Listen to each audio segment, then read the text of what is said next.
महाराष्ट्र में आरएसएस प्रमुख श्री भागवत जी द्वारा बयान दिया गया कि जाति व्यवस्था किसी आदि संत गाड़गे आदि तमाम संतों ने इस कड़ी को आगे बढ़ाया। सामाजिक परिवर्तन के तमाम महानायकों ने भी समय समय पर देश में जातवाद के फैले कैंसर को खत्म करने के लिए माननीय रामस्वरूप वर्मा जी, ललई सिंह यादव जी, महाराज सिंह भारती जी, बिहार में शहीद जगदेव लेलिन जी आदि लोगों ने इस पर समय समय पर प्रचंड प्रहार किया। अभी भी मेरा अनुरोध है कि यदि हिंदू धर्म सुरक्षित रहे, सुनिश्चित रहे, तो बुराइयों को दूर करने के लिए धर्माचार्य आगे आए। साथ ही साथ यदि कभी किसी पाठ्य पुस्तक में या किसी रचना में कहीं भी जाति सूचक शब्दों का प्रयोग कर नीच अधम कहा गया, महिला समाज और शूद्र समाज को प्रताड़ित करने और अपमानित करने के लिए कहा गया, महिलाओं को नीच में भी नीच बताया गया, तो ऐसे सभी तथ्यों को तत्काल उन पुस्तकों से बाहर किया जाना चाहिए जिसके नाते समय समय पर इस विषय पर विवाद होता रहा, आगे विवाद न हो। इसलिए आज समय है कि सभी लोग बुराइयों, कुरीतियों, धर्म के नाम पर किसी को अपमानित करने, छलने, धोखा देने, गाली देने से संबंधित टिप्पणियों को हटाने का कष्ट करें। वैसे भी आज हम सभी भारतीय संविधान की व्यवस्था से संचालित होते हैं। भारतीय संविधान में अनुच्छेद 15 जिसमें कहा गया है कि जाति, वर्ण, लिंग, जन्म स्थान के नाम पर किसी के साथ किसी भी प्रकार का कोई भी भेदभाव नहीं किया जा सकता। यानी जब साफ और स्पष्ट है कि धर्म, जाति, वर्ण, लिंग, जन्म स्थान के नाम पर किसी को अपमानित नहीं किया जा सकता, किसी को प्रताड़ित नहीं किया जा सकता, किसी को किसी अधिकार से वंचित नहीं किया जा सकता, सबको समान अधिकार है। इसीलिए भारतीय संविधान के दिए गए निर्देश के सम्मान में भी धर्माचार्यों को आगे आना चाहिए। हमने एक छोटी सी बात उठाई थी रामचरितमानस की चौपाइयों के कुछ अंश को, जिसमें जाति विशेष को नीच अधम कहा गया, महिलाओं और शूद्रों को प्रताड़ित और अपमानित करने के लिए कहा गया, महिलाओं को नीच से भी नीच बताया गया। उस अंश को निकालने के लिए तो उस पर विचार करने के बजाय देश के सभी संत, महात्मा, धर्माचार्य वर्ग विशेष के लोग मेरा सिर काटने, जीभ काटने, हाथ काटने, नाक काटने, कान काटने पर सुपारी देना शुरू कर दिया। अब मैं उन धर्माचार्यों से कहना चाहता हूं, क्योंकि मैं आपकी व्यवस्था में, आपने जो जाति व्यवस्था बनाई उसमें चौथे पायदान पर आने वाले शूद्र समाज में पिछड़ी जात में पैदा हुआ। इसीलिए आपने मेरा सिर काटने के लिए, जुबान काटने के लिए, कान काटने के लिए, नाक काटने के लिए, हाथ काटने के लिए फरमान तो जारी कर दिया। क्या आपके अंदर हिम्मत है कि आरएसएस प्रमुख भागवत जी के भी सिर, जीभ, हाथ, नाक काटने की हिम्मत कर सकेंगे? इसलिए ऐसे ऐसे चिल्ली बघाने वाले लोगों से मैं कहना चाहता हूं कि अभी भी अकल ठिकाने पे आ जानी चाहिए।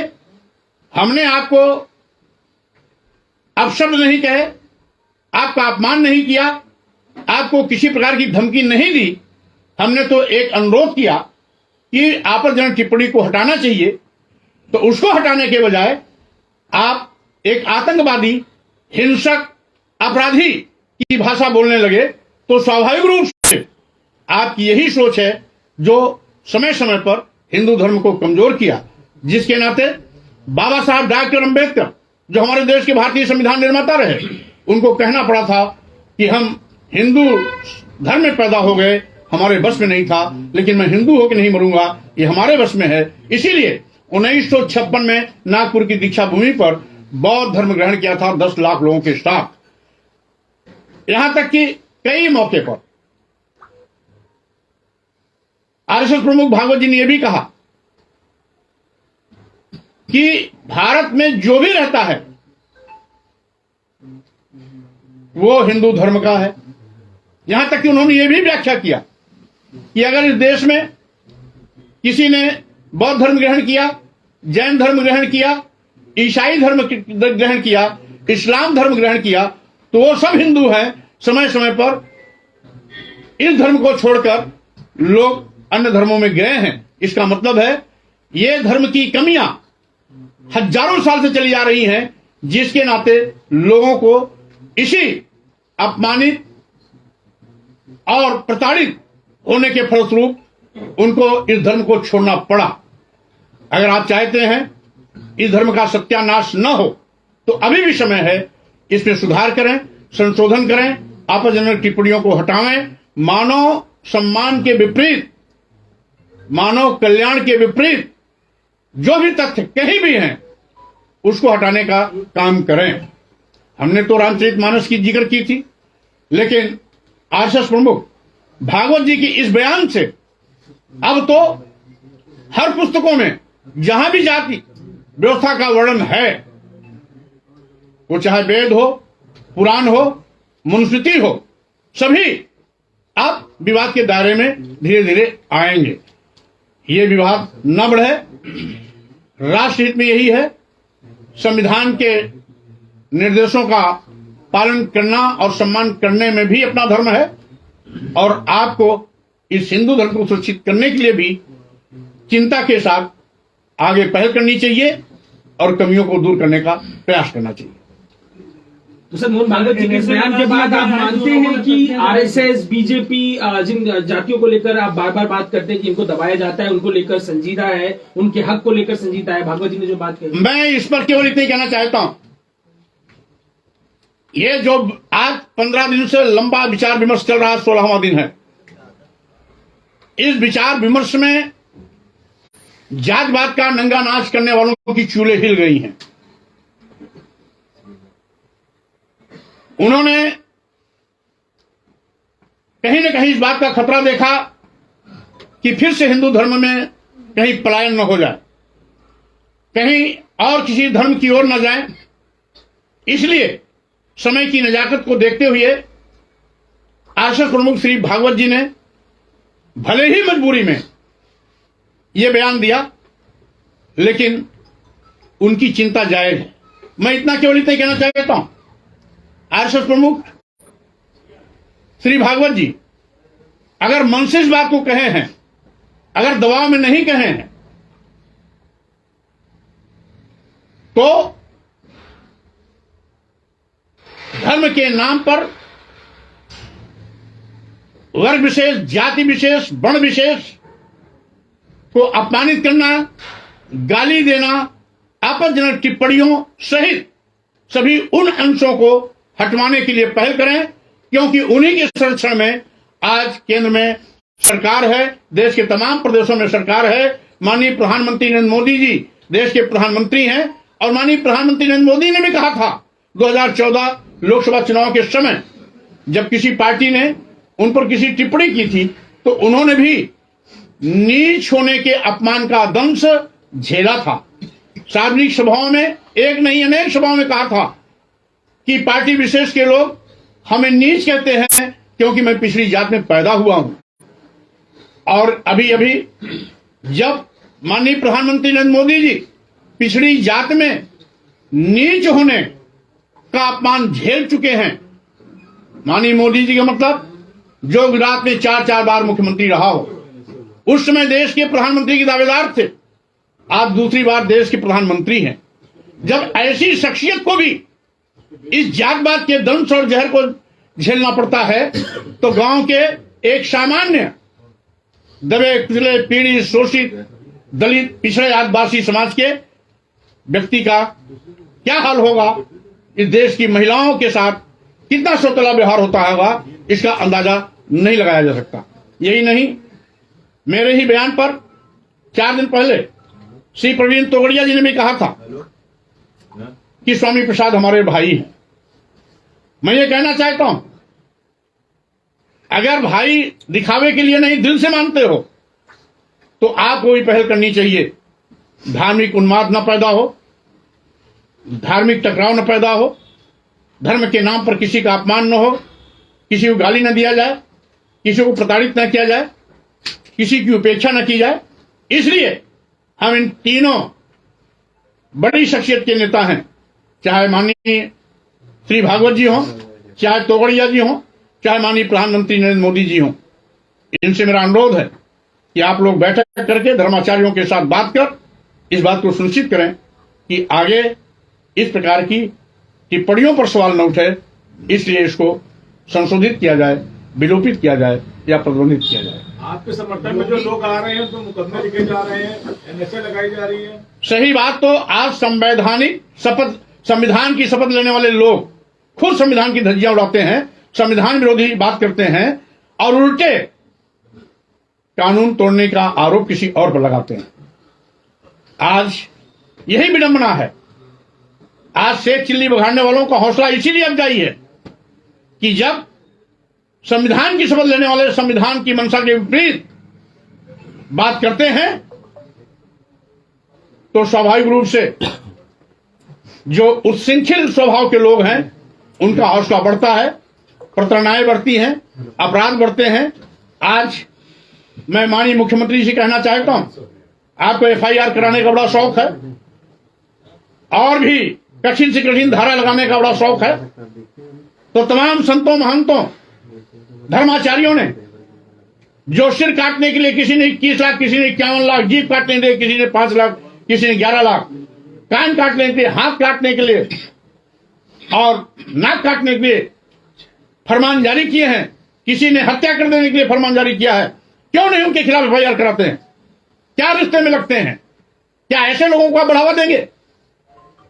संविधान का कानून, संविधान की व्यवस्था चलेगी नहीं चलेगी? कानून का राज चलेगा कि नहीं चलेगा? हमने तो केवल आपत्तिजनक टिप्पणी हटाने की बात की जो संवैधानिक दायरे के अंदर है। हमने कोई कानून का विरोध नहीं किया। किस बात के लिए एफआईआर? मौर्य जी, योगी जी ने कल न्यूज 18 से हमारे बातचीत करते कहा कि स्वामी प्रसाद जी को समझ नहीं है कि वो कितना पवित्र ग्रंथ है, उसकी कितनी पूजा होती है और वो जाति आधारित राजनीति करना चाहते हैं, लेकिन जात आधारित राजनीति सफल नहीं हुई पिछले 4-5 चुनाव में। ये उनका अब माननीय योगी जी को मैं कुछ नहीं कहना चाहता क्योंकि उत्तर प्रदेश के मुख्यमंत्री हैं। अब उनको यही सवाल करना चाहिए, स्वामी प्रसाद मौर्य से सवाल करने के बजाय आरएसएस प्रमुख भागवत जी से यही बात करनी चाहिए और अब भागवत जी पर राष्ट्रपा लगानी चाहिए, एफआईआर करानी चाहिए, द्रोह का मुकदमा दर्ज करना चाहिए। स्वामी प्रसाद मौर्य पिछड़े समाज के हैं, इसीलिए उनको तंग कर रहे हैं। क्यों नहीं, अगर हिम्मत है तो जाकर के आरएसएस प्रमुख भागवत जी के खिलाफ कार्रवाई करते हैं। अखिल भारतीय के प्रचार प्रमुख है संघ के सुनील अम्बेडकर, उन्होंने एक बयान ट्वीट किया है संघ प्रमुख का। उसमें उन्होंने कहा है कि पंडित से मतलब यहाँ विद्वान लोग कर रहा जो जाति आधारित उच्च नीच की बात करते हैं। पंडित किसे कहा जाता है ये सब जानते हैं, इसलिए बात को घुमाने से बात नहीं बननी है, बल्कि जो मुख्य बिंदु है उस पर आने और उसका हल निकालने से बात बनेगी। स्वामी जी, इस्कॉन की भगवत गीता में भी भगवान शिव और माता पार्वती के लिए आपत्तिजनक शब्द यूज किए गए हैं, तो क्या आप उसका भी विरोध करेंगे?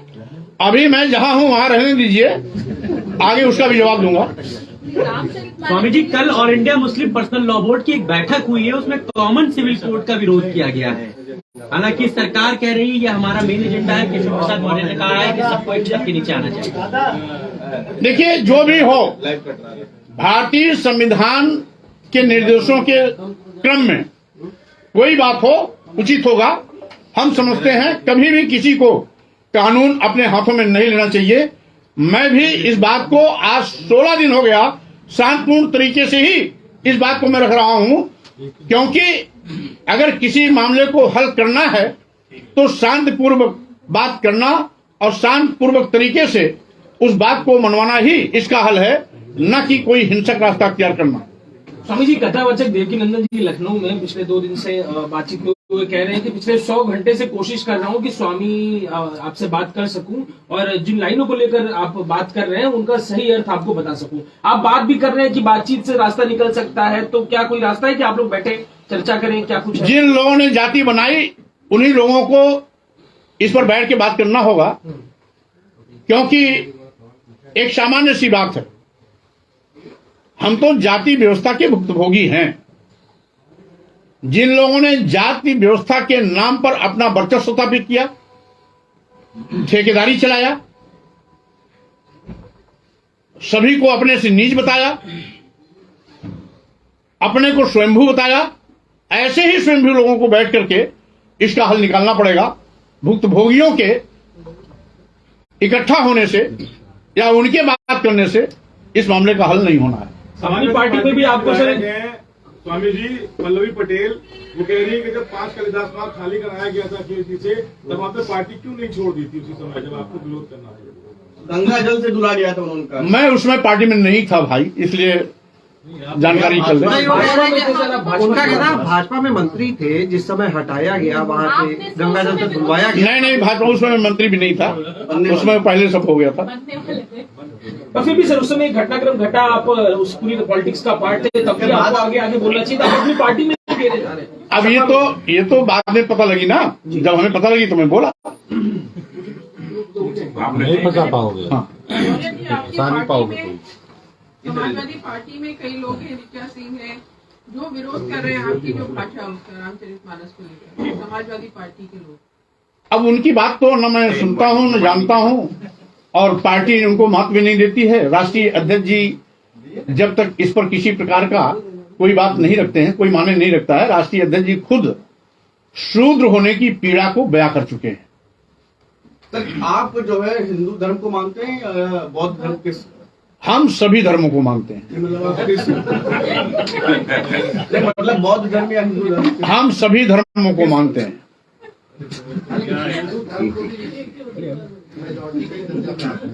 Thank you, sir.